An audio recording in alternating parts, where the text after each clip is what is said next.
اگر ایک طبیب کے پاس آپ بار بار جائیں, ایک ڈاکٹر کے پاس میں بار بار جا رہا ہوں, ایمرجنسی روم میں جا رہا ہوں, اور کچھ تو علاج ہونا چاہیے تھا نا, تو کیا آئی ایم ایف کا علاج, جو آئی ایم ایف کا پروگرام ڈیزائن ہے, کیا وہ ٹھیک تھا؟ پاکستان کے صرف انٹرسٹ جو ہے وہ آمدنی کے 40% ہے, اور مشکل سے کوئی ایسے ملک ہیں جو اس سے زیادہ رکھتے ہیں, اور وہ ان میں سے ایک سری لنکا ہے, ایک لبنان ہے.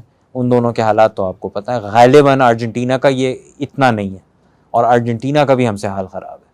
تو اب ان حالات میں ٹیکس پہ زور دینا مناسب ہے, لیکن مجھے جس بات کی مطلب تکلیف ہوتی ہے وہ یہ کہ ٹیکس جو 2-4 لگائے ہوئے ہیں ادھر ہی صحیح ریونیو آتی ہے, اور انہی کو بڑھاتے ہیں بجائے اس کے کہ ٹیکس کے اسکوپ بڑھایا جائے.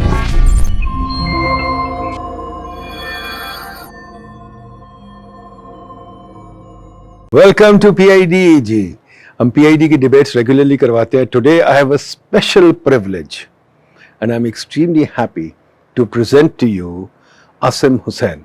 Doctor Asim Hussain has been the Deputy Director of the Middle Eastern region, جہاں پاکستان ہے.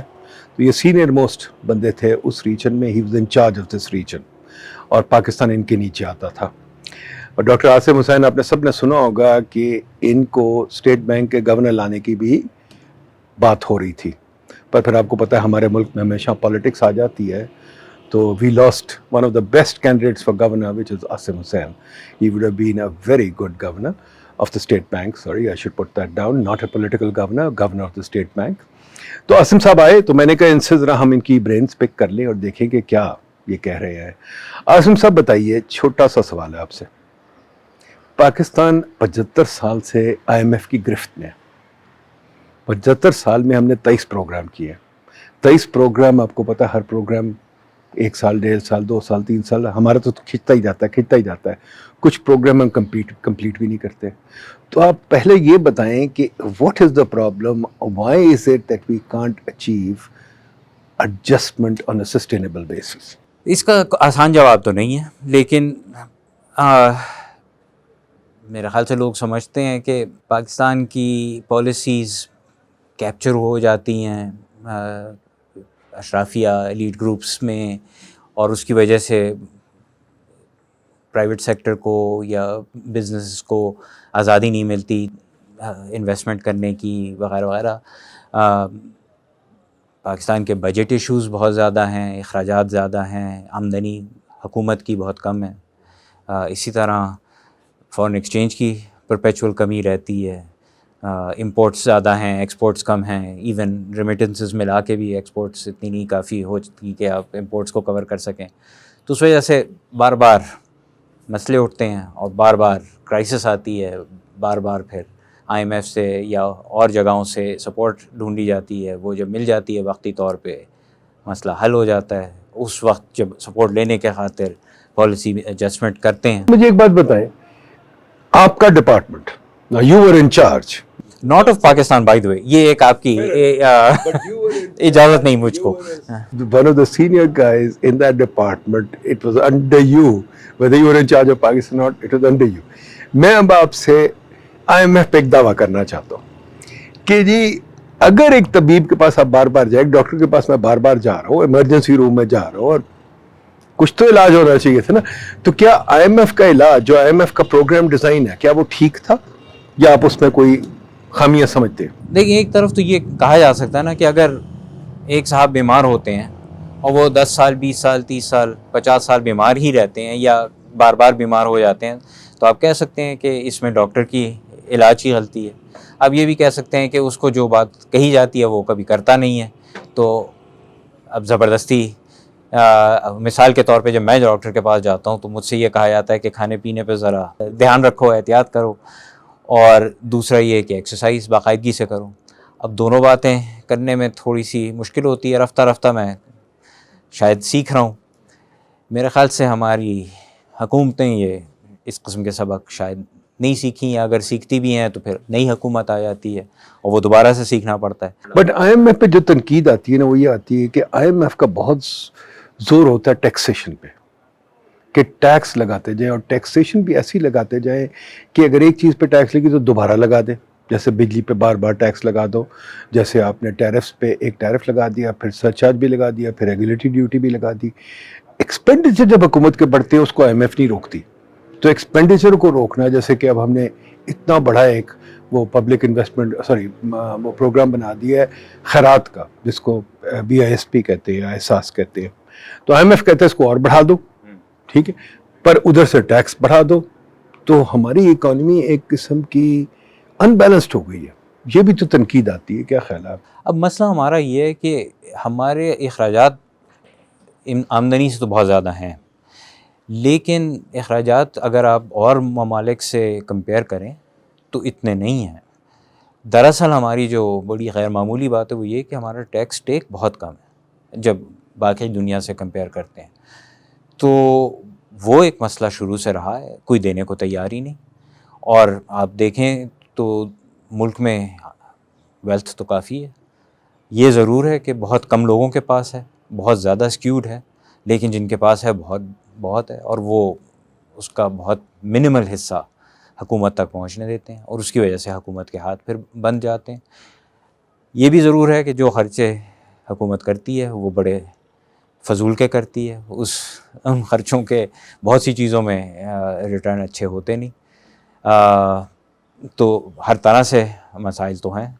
جو دوسری تنقید IMF پہ آتی ہے وہ یہ آتی ہے کہ IMF کو گروتھ کی کوئی فکر نہیں. IMF کو صرف ایک فکر ہے کہ بکس بیلنس ہو جائیں, IMF کے جو وہ فنانسنگ گیپ ہے وہ پورا ہو جائے, اور گروتھ چاہے نیچے گر جائے کوئی فرق نہیں پڑتا. تو کیا IMF پروگرام میں گروتھ کا نہیں کوئی ہم کچھ کر سکتے کہ اکنامک گروتھ, ان امپلائمنٹ, ان چیزوں کو نہیں ہم میجر کر سکتے, اور ان چیزوں پہ کچھ نہیں کر سکتے ہم؟ تو اس میں میرے خیال سے تو کرتے ہیں اور کوشش تو رہتی ہے, لیکن پہلی بات تو یہ ہے کہ گروتھ کا راز میرا نہیں خیال کہ کوئی سمجھ پایا ہے.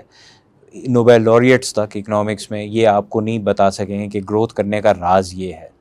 ہاں بتیری اچھی باتیں, اب ایک زمانے میں واشنگٹن کنسنسس تھا, اس کے تحت جو اسٹرکچرل ریفارمز, مارکیٹس کو لبرلائز کرو, یہ چیزیں کرو, ڈی ریگولیٹ کرو, اس پہ بڑی فیتھ تھی. اس سے بھی کوئی ایسی بات نہیں تھی کہ ہاں یہ 3 چیزوں کو اگر تم نے چھوڑ دیا تو سب کچھ چل پڑے گا, ایسی بات تو تھی نہیں. لیکن جنرل پرنسپل یہ تھا, اس کے تحت بھی پھر بھی نہ ہو پایا. تو اول تو یہ کہ گروتھ کی کوئی آسان جواب نہیں ہے. دوسری بات یہ کہ اگر آپ کا ہارٹ فیل ہو رہا ہو تو آپ یہ نہیں دیکھتے کہ ہاں میں کھیل کس طرح کروں گا, آپ فی الحال سنبھالنے کی کوشش پہ زیادہ زور رکھتے ہیں کہ پیشنٹ کو بچا لیا جائے. تو اس طرح توجہ جو دی جاتی ہے وہ جو اخراجات اور آمدنی میں کمی ہوتی ہے یا ڈفرینس ہوتا ہے اس کو کسی طرح سے بند کرنے کی, پیشنٹ کو ہارٹ اٹیک سے بچانے کی, اسٹیبلائز کرنے کی کنڈیشن. اور مگر انفارچونیٹلی وہ اس معاملے سے آگے بڑھتے ہی نہیں ہیں. تو جو ڈفرینس آمدنی اور اخراجات میں ہے اس میں ایک بہت بڑا کنٹریبیوٹر ہے سابقہ گناہوں کا. سابقہ گناہ کیا تھے کہ پچھلے 20 سال سے اخراجات آمدنی سے کافی زیادہ تھے, اس کی وجہ سے قرضہ بڑھتا گیا, اور قرضے پہ پھر مارک اپ بڑھتا گیا, اور اب وہ یہ عالم ہو گیا کہ میرے خیال سے دنیا میں 4 یا 5 ایسے ملک ہوں گے جن کا ہم سے زیادہ ہے mark up interest expense as compared to آمدنی. تو پاکستان کے صرف انٹرسٹ جو ہے وہ آمدنی کے 40% ہے, اور مشکل سے کوئی ایسے ملک ہیں جو اس سے زیادہ رکھتے ہیں, اور وہ ان میں سے ایک سری لنکا ہے, ایک لبنان ہے. ان دونوں کے حالات تو آپ کو پتہ ہے. غالباً ارجنٹینا کا یہ اتنا نہیں ہے, اور ارجنٹینا کا بھی ہم سے حال خراب ہے.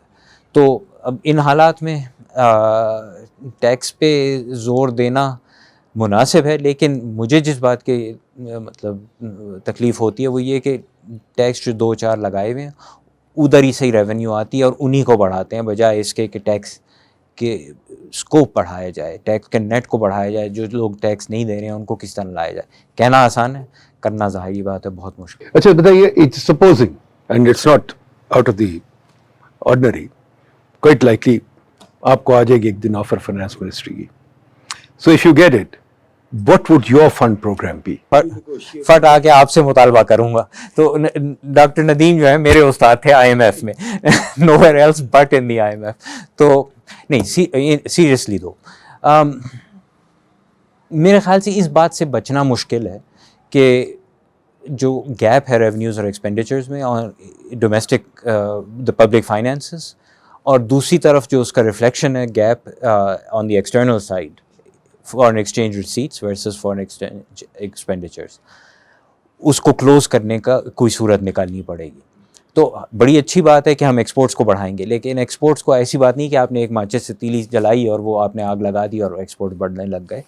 اس میں وقت لگے گا اور بے تحاشا چھوٹی چیزیں ملا ملو کے وہ کری جائیں گی, ایک کوئی جادو سے چھو منتر سے نہیں ہوگا, تو اس میں وقت لگے گا. اس دوران آپ کو امپورٹس پہ تو کنٹرول کرنا پڑے گا. بہترین طریقہ کنٹرول کا یہ ہے کہ ایکسچینج ریٹ کو آپ رکھیں مارکیٹ ڈٹرمنٹ, مگر اس کے علاوہ اگر ایک وقتی طور پہ امپورٹس کو کوانٹیٹیولی بھی ریسٹرکٹ کرنا پڑے تو ضروری ہے. تو یہ سارے ایلیمنٹس موجودہ پروگرام میں ہیں. کس حد تک اس پہ عمل کیا جا رہا ہے یہ میں کہہ نہیں سکتا, میں پاکستان کو اتنی کلوزلی ابھی نہیں فالو کر رہا, لیکن ان پرنسپل تو یہ کیا جا رہا ہے. Acha, final question. We are a research institute and you've been involved in the research department in the fund. You've done a lot of research in your career. ایک ہمیں ایڈوائس دیں. What do you think are the top 2 or 3 things that we should be investigating? اور ہم research میں کیا رکھیں اپنی approach? Should we be focused much more on trying to get into the JPE? Should we be trying to solve Pakistan's problems? Or should we be, تو کچھ اس پہ ہمیں ریسرچ پہ ایڈوائس دیتے ہیں تھوڑی سی. میرا پرسپیکٹو آئی ایم ایف میں اتنا وقت گزار کے تھوڑا نیرو ہے کہ میں میکرو سائڈ پہ فوکسڈ ہوں. آپ لوگوں کا تو بہت زیادہ اسکوپ ہے گروتھ پہ, مارکیٹ اسٹرکچر پہ, کمپٹیشن پہ, کمپیٹیٹیونیس پہ, ان سب چیزوں پہ فوکس ہے اور ہونا چاہیے. اور پاکستان بہت بڑا ملک ہے, بہت بڑی آبادی ہے, بہت زیادہ ایشوز ہیں, ان سب چیز پہ کرنا چاہیے کام. میرے ایریا میں 1-2 چیزیں سجیسٹ کر سکتا ہوں, وہ میکرو سائڈ پہ. تو اور اس میں بھی میرے خیال سے نہ صرف آپ لوگوں کو کچھ کرنا چاہیے, میرے خیال سے آپ کا فرض بنتا ہے, چونکہ باقی ملک میں حکومت کر رہی ہے, اسٹیٹ بینک میں کچھ کام ہو رہا ہے, لیکن اس کے علاوہ میرے خیال سے اتنا زیادہ شاید نہ ہو رہا ہو, تھوڑا بہت فائنینس منسٹری میں بھی ہو رہا ہے. تو اول مانیٹری سائڈ پہ. اب موجودہ جو کرائسس آیا ہے اس میں میرے خیال سے بہت زیادہ کنٹریبیوشن ہوئی ہے کریڈٹ ایکسپینشن کی. تو کس حد تک یہ امپورٹس جو بڑھے تھے گزشتہ سال سوا سال میں بہت تیزی سے بڑھے ہیں, اس میں کس حد تک کنٹریبیوشن تھی کریڈٹ کی, کریڈٹ ایکسپینشن کی, کریڈٹ اسکیمز کی وغیرہ وغیرہ. یہ ذرا اس پہ غور کرنا چاہیے, کیونکہ اس سے کیا سبق حاصل ہو سکتا ہے آئندہ کے لیے. ابھی جب اگر ایک دفعہ مسئلہ سنبھل گیا اور فارن ایکسچینج پوزیشن ذرا اسٹیبلائز ہو گئی تو پھر تو اس کی فکر نہیں رہے گی, لیکن آئندہ کے لیے یہ دیکھنا کہ دوبارہ پھر کریڈٹ ایکسپینشن اس طرح کی نہ کریں. تو ایک تو یہ. دوسری سائڈ پہ فسکل ایشو, تو جو میں نے عرض کیا کہ جو ہمارا انٹرسٹ برڈن ہے بہت غیر معمولی ہے, اس کو سسٹین کر سکتے ہیں ہم, اس میں ذرا سوچنا چاہیے.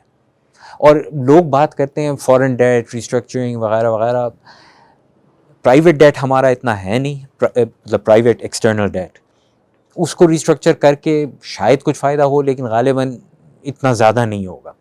بائیلیٹرل ڈیٹ ریسٹرکچر کرنا یا ری پروفائل کرنا, ریسکیجول کرنا, وہ ہو رہا ہے. جو سعودیز, اماراتیز, قطریز جو اپنے ڈپازٹس کو رول اوور کرتے ہیں, ایک طرح سے یہ ریسکیجولنگ یا ری پروفائلنگ ہی ہے. چائنیز بھی یہی کرتے ہیں, جو پیرس کلب کے ڈونرز ہیں وہ بھی یہی کرتے ہیں اور کرتے رہے ہیں, اور غالباً اور کریں گے. فی الحال یہ انڈیکیشنز ہیں, سیلاب کے بعد بھی انہوں نے اس قسم کی باتیں کی تو ہیں, تو امید ہے کہ کریں گے. لیکن ایک جو ایریا ہے جس میں ہمارا بہت زیادہ قرض ہے وہ ڈومیسٹک ڈیٹ ہے. تو کس حد تک ڈومیسٹک ڈیٹ پہ بھی کچھ اس قسم کی ری پروفائلنگ کی گنجائش بنتی ہے, اس پہ بھی کچھ غور کیا جا سکتا ہے. تو اس پہ آپ لوگ ذرا سوچیں. اور اس میں لوگ عام طور سے گھبرا جاتے ہیں کہ ایک دفعہ اس قسم کی بات ہوئی تو مارکیٹس جو ہیں وہ بند ہو جائیں گی. تو ایکسٹرنل مارکیٹس میں تو واقعی یہ بات ہے, ڈومیسٹک مارکیٹ میں کس حد تک یہ بات بھی ہوگی آئی ڈونٹ نو. بینکس کے پاس آلٹرنیٹیوز ہیں اور یا نہیں ہیں, اور اگر نہیں ہیں تو کس طرح ان کو مطلب جو مسئلہ ملک کے آگے کھڑا ہے اس میں. ہمارا تو بینکنگ سسٹم بھی بڑا عجیب ہو گیا. وی آر کنسالیڈیٹنگ اب بینکس مور اینڈ مور. ابھی 2 بینکس IMF کی رپورٹ میں پھر آ گیا ہے کہ 2 بینکس کو فردر کنسالیڈیٹ کریں. تو we are almost it seems کہ state bank is reinforcing a cartel, کیونکہ جو بینکس ہیں وہ بھی recently in an episode in the treasury auction, they bid up the treasury auction about 300 or 400 basis points above the central bank rate. تو پھر central bank نے ڈنڈا چلا کے ان کو نیچے لے کے آئے. But we don't really have a competitive market. جو بینک کا اسپریڈ ہے وہ کافی زیادہ ہے, میرا خیال 8-10% ہے اس وقت spread between lending and borrowing rates.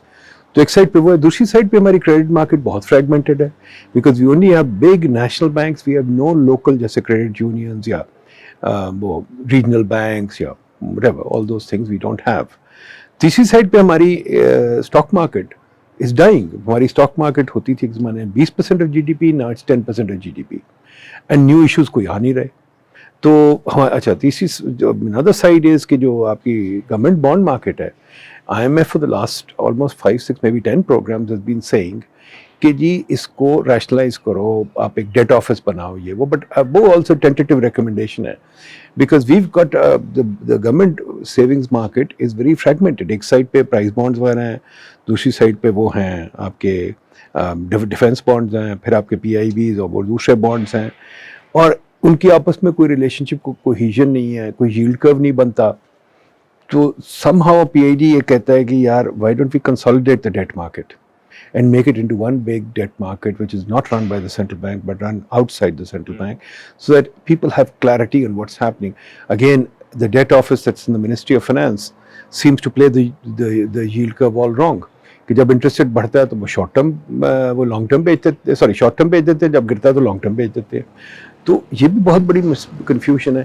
And this confusion, the way we look at it in PIDE is it's related to capacity. ہمارے پاس وہ بندے ہی نہیں جو یہ کام کر سکتے ہیں. تو کیپیسٹی کا بہت بڑا ایشو ہے, اس کو ہم کیسے مینیج کریں. تو I don't know whether you have any thoughts on that. Remember you used to talk about the brain drain in the fund وغیرہ, وہ بھی ایشو انوالوڈ ہے. تو how do we solve these problems, they are very complex problems. کیا کریں اس کا؟ آپ نے اتنی چھوٹی سی بات میں بہت سے ایریاز کور کر لیے, مگر مجھے اس میں سے 2-3 ایسے آپ کہتے ہوئے خیال آئے جو بڑی انٹرسٹنگ باتیں ہیں, جو مجھے بھی وقت ملا تو میں پرسو کرنا چاہوں گا. لیکن میرے خیال سے اگر آپ کے یہاں اس پہ کام ہو رہا ہے آلریڈی تو اس کو ایکسیلریٹ کریں, اور اگر نہیں ہو رہا ہے تو ضرور سوچیں. تو ایک تو مجھے یہ آپ کی باتوں سے خیال آیا کہ بینکنگ سیکٹر میں کنسنٹریشن جو ہے, عام طور سے لوگ دیکھتے ہیں کہ ڈپازٹ سائڈ پہ سب سے بڑے 5 بینکس جو ہیں وہ کتنا ان کا مارکیٹ شیئر ہے, یا کریڈٹ سائڈ پہ لوگ دیکھتے ہیں. لیکن مطلب آپ نے ایک انٹرسٹنگ بات کی ہے کہ ٹریجری مطلب بینکس کا پاکستان میں کم از کم ایک بہت بڑا رول یہ ہے کہ ٹریجریز کو وہ خریدتے ہیں. تو اس میں 5 بڑے جو سب سے بڑے بینکس ہیں, یا واٹ ایور, پہلے بڑے 3 یا بڑے 10, ان کا کوئی ڈسپرپورشنیٹ شیئر ہے یا نہیں یہ دیکھنا, اور اس میں مطلب جو اسپریڈز ہیں بینکوں کے شیئر سے کوئی اس کی ریلیشن شپ ہے اس میں, I think this would be an interesting study. اور کیا دوسری آپ نے ایک بات کی جس سے مجھے اسٹرائک ہوا کہ جو اسپریڈس 8-10% کے, دوز آر ایسٹرونومیکل. لیکن میں یہ کہوں گا کہ ایمرجنگ مارکیٹس میں بہت سی جگہ ہوتے ہیں, اور ایک میں ابھی ریسنٹلی برازیل پہ کام کر رہا تھا, تو برازیل میں تو اسپریڈز مطلب ڈبل ڈیجٹس میں ہیں, اور مطلب بڑا فائنینشلی ڈیولپڈ ملک ہے. حیرت کی بات ہے. تو اٹس ناٹ انیوژول کہ اس طرح ہو, doesn't mean one lives with it, but just having a headline large spread doesn't necessarily mean کہ ہمارا کوئی غیر معمولی مسئلہ ہے. اور لوگوں کے بھی مسائل ہیں, اور ان سے بھی سبق ہم سیکھ سکتے ہیں. تو جہاں تک کیپیسٹی بلڈنگ کی بات آئی, تو یہ تو آپ لوگ میرے خیال سے اس میں بہت بڑا کردار ادا کر سکتے ہیں, نہ صرف مطلب اپنے یہاں ریسرچ کرنے کی, مگر مطلب گورنمنٹ ریلیٹڈ ایجنسیز کے بھی لوگوں کو سپورٹ کرنا, اور ڈپارٹمنٹس کو. تو thank you very much Asim, it's a pleasure to have you here, and انشاءاللہ we'll try and involve you more in the fund. اب now that you have the time, کچھ ہیلپ کریں پاکستان میں کیپیسٹی بلڈ کرنا, you owe that to us. تو we will call upon you and we will انشاءاللہ آپ کے ساتھ ریگولر باتیں کرتے رہیں گے, and we will draw upon you more. Thank you focus.